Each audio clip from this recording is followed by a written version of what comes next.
Bonjour les As de la Terre. J'ai pas pu faire la vidéo hier parce qu'en ce moment, comme je vais déménager très bientôt, je suis assez occupée avec beaucoup de choses administratives à faire et puis des cartons aussi. Donc, mais voilà, la vidéo sera faite aujourd'hui et aujourd'hui c'est donc le thème du développement transpersonnel. Alors d'abord, ce que je vais faire, je vais vous le définir à ma façon à moi.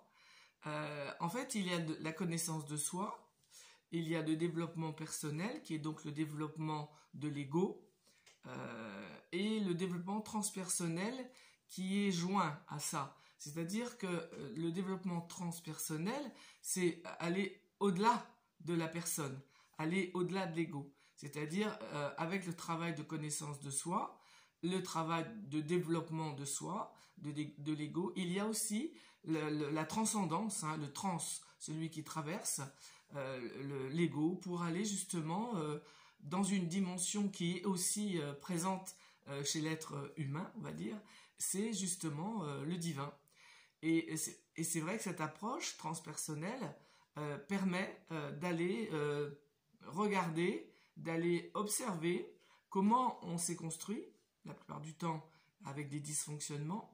Regardez aussi quelles sont les sous-personnalités qui sont là à l'intérieur de nous et qui nous font fonctionner pas à notre insu, mais en fait on n'est pas ça, on n'est pas ces personnalités, nous ne sommes pas ces personnages.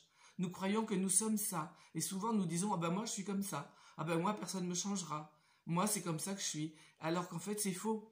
Si vous voulez, c'est important d'admettre, et ceux qui ne l'admettent pas, ben c'est pas grave, hein, c'est comme ça, d'admettre qu'en fait nous ne sommes pas ce que nous croyons que nous sommes. Tant que nous n'avons pas fait un travail de connaissance de soi et de développement justement de la personne que nous sommes, et justement par aussi le développement personnel passe aussi par le développement transpersonnel, c'est-à-dire au-delà de la personne que je croyais être, avec laquelle je fonctionnais, qui suis-je en vérité? Qui suis-je en tant que ego, révélé, on va dire, grâce justement au développement transpersonnel. Parce que celui-ci, là, le transpersonnel, il traverse les personnages et en faisant ça, sans même chercher à atteindre la partie divine que je suis, eh bien ça se fait de fait. Et c'est pour ça qu'on appelle ça le développement transpersonnel. Cette approche-là est très importante, mais elle est très spécifique parce qu'en fait, elle se définit par une approche spirituelle qui n'a rien à voir avec le dogme, avec la religion. En fait, si vous voulez, je suis très contente, moi, de ça, c'est que le spirituel qui a été très galvaudé, ce terme a été très galvaudé, et aujourd'hui, on a davantage laissé toute la place, et c'était pas pour rien, d'accord? C'était aussi pour manipuler les esprits, et nous, on a laissé toute la place aux religions au pluriel. Et moi, je suis vraiment, d'une façon générale, contre toutes les religions. Moi, je suis pour la spiritualité parce que la spiritualité, en fait, c'est l'intime de soi avec soi-même. Et ça n'a aucune connotation avec quoi que ce soit qui est, on va dire, religieux. Il n'y a pas d'obligation, il n'y a pas de choses spécifiques à faire ou à ne pas faire, il n'y a pas tout ça. Il y a simplement l'état d'être à l'intérieur de soi qui est là, présent, très présent, et qui est vraiment, on va dire, l'essence de la nature de qui je suis. Et ce qui je suis en tant qu'ego, c'est la petite conscience qui va, avec un travail de connaissance justement de ce petit soi, comment je me suis construit, quelles sont les croyances, les conditionnements, les blessures, dans quel état est l'enfant intérieur, voilà, toutes ces choses que moi je connais, comment je me suis construit à partir de l'approche de l'énéagramme, quels étaient mes besoins psychologiques qui n'ont pas été comblés, et qu'est-ce que j'ai fait comme conséquence. Vous voyez, il y a tout ce travail-là à faire de connaissance du petit soi, avec la petite conscience de soi, qui va aboutir avec aussi l'accompagnement de l'accompagnateur ou de l'accompagnatrice qui a envie, qui a envie et qui a fait ce parcours de développement transpersonnel. Parce que oui, on peut s'arrêter au développement personnel et c'est déjà bien, et c'est même très bien. Et d'ailleurs, comme je l'ai déjà dit, le développement personnel de la personne que je suis vraiment, puisqu'à un moment donné, quand je vais travailler suffisamment pour découvrir, enlever les couches qui couvrent l'être humain que je suis, avec ma conscience, avec mon ego, avec mon mental, du coup restauré, réparé, eh bien ça c'est déjà très bien. Et de toute façon, c'est ce que je vous ai déjà dit. Moi, je l'ai constaté dans l'accompagnement que je faisais, à partir d'un certain moment du processus, qui lui suit le chemin qu'il suit, eh bien, lorsque l'ego est suffisamment, mais ça dépend de chacun, mais lorsque l'ego est à un moment donné suffisamment découvert, des couches sont parties, eh bien, on va dire, j'allais dire l'ego spirituel, non, c'est pas ça, c'est l'essence de qui je suis, elle se révèle. Si vous voulez, c'est comme si, en fait, je creuse la terre avec un petit râteau, petite fourchette, et puis qu'est-ce que je trouve? Eh ben, je trouve une petite graine qui a commencé à faire une feuille. Ben, elle est là, quoi. C'est pas moi qui ai planté la graine, elle est là. Donc, si vous voulez, cette graine divine que nous sommes, et qui, au départ, est recouverte, ouais, c'est pas mal comme idée, qui au départ est recouverte par des couches, par de la terre, alors ça sera les blessures, tout ce que je vous ai énuméré. Eh bien oui, quand on gratte tout doucement, quand on gratte, eh bien, cette graine qui est là, eh ben, on va la voir. Donc si vous voulez, quand moi j'ai commencé à être accompagnatrice, j'avais déjà fait un travail spirituel, j'avais déjà eu l'éveil, mais je ne voulais pas, en tant qu'accompagnatrice, avec la méthode Esper comme principale approche, je ne voulais pas du tout parler de spiritualité. Donc je ne le faisais pas. Mais je constatais bien qu'à un certain nombre de séances, les personnes qui étaient là, d'elles-mêmes, sans que moi je le fasse, parce que je me l'interdisais, je ne voulais pas interférer dans le travail que j'avais, qui était accompagnatrice en développement personnel et formatrice en méthode Esper. Je ne voulais pas. Mais je voyais bien, les personnes me disaient, je regarde si mon micro est là, oui. Je voyais bien, les personnes me disaient où elles en étaient et qu'elles étaient étonnées parce qu'elles sentaient à l'intérieur d'elles quelque chose de différent, une présence, vous voyez, parce que c'est là, c'est là. Mais moi, je n'amenais pas ce que j'amène là maintenant et ce que j'ai amené après, parce qu'après, j'ai bien vu que je ne pouvais plus, moi, ne pas parler de cet aspect spirituel, puisque je le vivais, je l'étais. Et donc, j'ai regardé des livres, je me suis documenté, et j'ai vu que cela s'appelait le développement transpersonnel.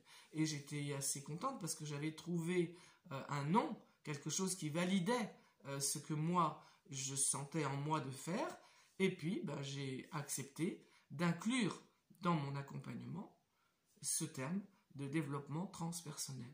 Aller au-delà de la personne que je suis. Parce que même, en vérité, c'est aller au-delà de la personne que je crois être.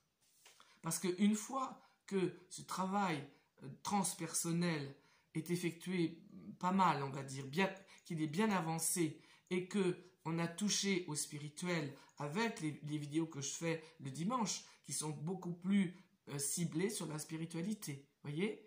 Alors que quand on fait un travail transpersonnel, on n'est pas dans quelque chose qui est, on va dire, plus précis dans la spiritualité.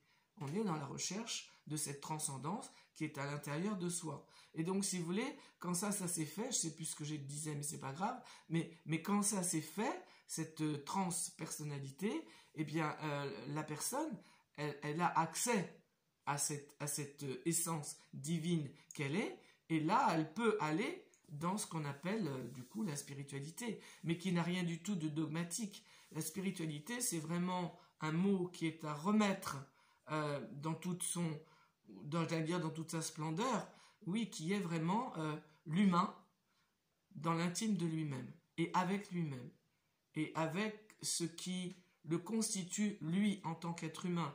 Parce que il y a cette essence divine que nous sommes tous et que nous avons tous, on va dire, en commun, on va dire ça comme ça, avec ces états qui sont les mêmes, parce que Dieu on va dire, à ces états-là, c'est-à-dire l'amour, amour, paix, liberté, bienveillance, joie, voilà.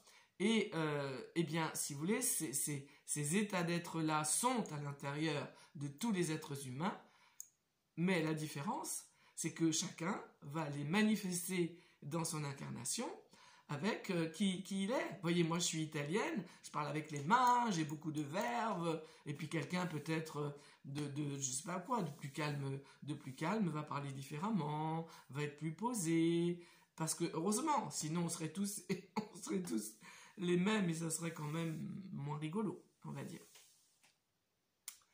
Ça, c'est une chose. Je voudrais aborder justement dans ce travail transpersonnel un élément important, je pense, je reviendrai quand je ferai la vidéo méthode Esper, qui s'appelle le territoire. Le territoire est vraiment un élément important à regarder parce qu'il constitue une part importante de l'être humain. Alors on dit, mais pourquoi pas, on dit que le territoire est affilié, est associé au cerveau reptilien. Voilà, parce qu'on voit bien les animaux, si vous prenez un chat, comment il fait quand quelqu'un rentre dans son territoire, voilà, tous les animaux ont ce cerveau qu'on appelle reptilien. Je dis ça parce que je ne sais pas trop si je suis d'accord ou pas, mais peu importe, on va partir sur ce principe-là. Et donc, l'être humain, il a ça, en tout cas ce que je sais, ou reptilien ou pas reptilien, mais un être humain a ça, c'est-à-dire il a ce besoin, et on va appeler ça un besoin, qui n'est pas un désir. Un désir peut ne pas se réaliser, c'est pas vital. Un besoin, c'est vital. Il a à se réaliser. Donc l'être humain, il a un besoin vital de territoire, qu'on respecte son territoire. Ça, on appelle ça en méthode Esper aussi une zone d'intolérance. Mais j'en parlerai plus précisément, je pense, mercredi prochain, avec la vidéo méthode Esper. Et donc, ce territoire, on va le définir justement. De quoi il est composé? Parce que si n'importe qui que ce soit plutôt, si qui que ce soit fait intrusion dans le territoire de quelqu'un d'autre, ça va poser des problèmes énormes. Ça peut poser des problèmes énormes qui vont aller jusqu'aux guerres, hein, vous voyez bien, dans des territoires, c'est la même chose. Et ça va être, on va dire, adapté à l'être humain. On le voit chez les animaux, et nous sommes des animaux, on le voit chez l'être humain, qui normalement, lui, la différence qu'il a, c'est qu'il est conscient de lui-même. Hein. L'être humain est l'être le plus évolué parce qu'il a conscience de lui-même. Donc, ce territoire-là, il concerne quoi comme élément? Le territoire, d'abord, c'est mon corps. Personne ne doit faire intrusion dans mon corps. Personne n'a le droit de toucher mon corps. Personne. C'est mon territoire. Il m'appartient. Et j'en fais moi ce que je veux. Et personne n'a décidé pour ce corps que moi. Et j'ai la décision totale. Si je vais à l'hôpital et que je ne veux pas de telle ou telle intervention, prise de sang, radio, c'est moi qui décide. Je peux vous dire, moi je l'ai fait. Hein. Lors d'une énième intervention dans la même année, on voulait me refaire une radio des poumons. J'en avais fait 3 déjà. Et je n'avais pas voulu, j'avais insisté, mais je ne voulais pas. Et ça n'a pas été fait. Donc voilà, le territoire, c'est déjà mon corps. Et voyez comment c'est important. Voyez comment je le pose très bien. Et malheureusement, on n'apprend pas ça aux êtres humains. Ce qui fait que si on ne dit pas à un enfant, tu sais, personne n'a le droit de te toucher. Personne. Tu dis non. Et souvent, c'est vrai, c'est bien souvent quand on emmène l'enfant chez le médecin touche l'enfant. Mais ça serait bien de dire à l'enfant, tu vois, moi je suis là avec toi, et c'est vrai, le médecin, il est là pour voir si jamais tu n'as pas un problème de santé avec ton corps qui n'irait pas bien. Et le médecin, il est obligé d'écouter ton cœur, de toucher ta gorge, de regarder. Mais c'est le médecin. Personne d'autre n'a le droit de te toucher. Donc voilà, ça c'est le territoire. Le territoire, c'est aussi mes pensées. mon avis, mes croyances, mes idées, mes opinions, tout ce qui constitue, on va dire, l'aspect mental de mon être. Personne n'a le droit d'intervenir, d'influencer, de me contrecarrer.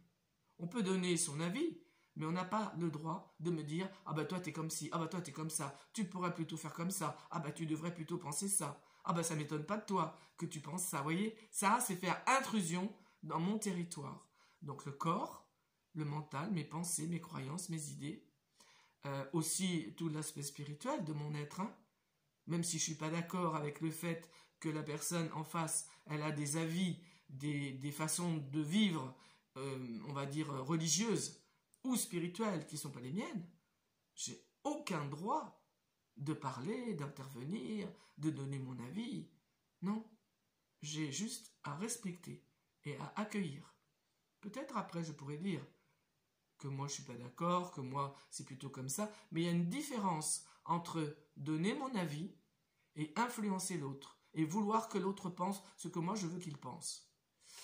Donc ça c'est le territoire, et toujours vraiment c'est très important, cette notion de territoire est très importante, parce qu'elle induit énormément de problématiques et de traumatismes physiques. Un enfant petit, dont le territoire de son corps, un bébé, même si vous voulez avec des soins normaux, on va dire, hein, de parents, un parent par exemple, trop intrusif, un parent qui aime énormément son enfant, qui va beaucoup l'embrasser, beaucoup le cajoler, vous voyez, sans rien de mauvais dedans, d'accord?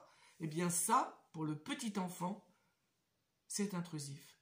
Et l'enfant, du coup, va développer dans son inconscient, je ne sais pas quoi, qui peut être de l'ordre de « je veux personne autour de moi, je parle à personne, je resterai toujours tout seul parce que les autres sont dangereux, comme maman, comme papa, ils peuvent rentrer en moi et faire ce qu'ils veulent. » Ou alors ça va donner quelqu'un qui sera ou rebelle, ou quelqu'un qui sera totalement rentré en lui-même.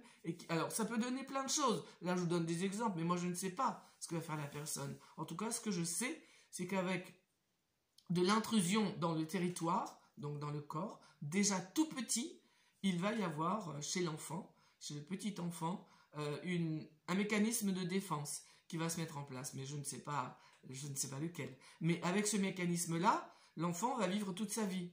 Je vous en parlerai plus, je vous parlerai de mes zones à moi d'intolérance. Et en général, par rapport au territoire, hein, d'accord? Eh bien, on a à peu près 2 ou 3 zones d'intolérance qui sont très fortes. Voilà, donc le corps, le mental, le spirituel, et puis aussi la place. Le territoire physique. J'ai besoin d'un espace qui soit à moi et dans lequel personne ne rentre. Un peu comme le chat, personne ne rentre. Si ça n'est pas respecté, ça va provoquer tout de suite en moi une réaction animale qui va faire que je vais griffer, que je vais crier, que je vais taper, que je vais être violente parce que je ne veux pas. Ce n'est pas possible. Donc vous voyez, déjà, quatre aspects très importants de respect du territoire de l'autre. Lorsque ça n'est pas, je ne sais pas s'il y en a d'autres, je réfléchirai, mais déjà ces 4-là, c'est déjà pas mal. Hein. Ces 4 aspects-là, je vous propose, si vous en avez envie, toujours pareil, hein, d'y réfléchir, de voir pour moi, donc pour vous, hein, pour moi, est-ce que mon territoire est respecté des autres? Alors vous réfléchissez. Au niveau du corps, est-ce que on fait intrusion dans mon corps? Est-ce que j'accepte des relations sexuelles quand j'en ai pas envie? Est-ce que même du coup c'est moi qui respecte pas mon territoire, hein? D'accord? Est-ce que je fais respecter mon territoire ou pas? Ça dépend. J'approfondirai le territoire. Là, dans cette vidéo, il y avait à la fois la définition de ce qu'est le transpersonnel et j'amenais le territoire. Et le territoire, je vais le définir davantage mercredi prochain avec la vidéo méthode Esper. Donc, vous pouvez réfléchir, est-ce que je respecte le territoire de l'autre, de mon enfant, de ma femme, de mon conjoint, de mon ami, voilà, de mon collègue? Est-ce que je respecte le territoire? Et c'est intéressant parce que lorsque on est conscient et lorsque on respecte le territoire de l'autre, eh bien, on va enlever, je ne sais pas combien de problématiques éventuelles. Parce que c'est très important le territoire. Très très important. C'est vital pour l'être humain. Voilà, bah, j'en ai terminé et les 20 minutes sont là. Bon, je vais mettre cette vidéo en ligne. Je vous souhaite un bon jeudi, du coup, puisque nous sommes jeudi. C'est la vidéo, je crois, numéro 7, connaissance de soi et développement transpersonnel. De toute façon, je vais le mettre dans le titre. Hein. Voilà, donc je vous souhaite un bon jeudi, pluvieux, ici, chez nous. Et je vous dis à dimanche. Au revoir.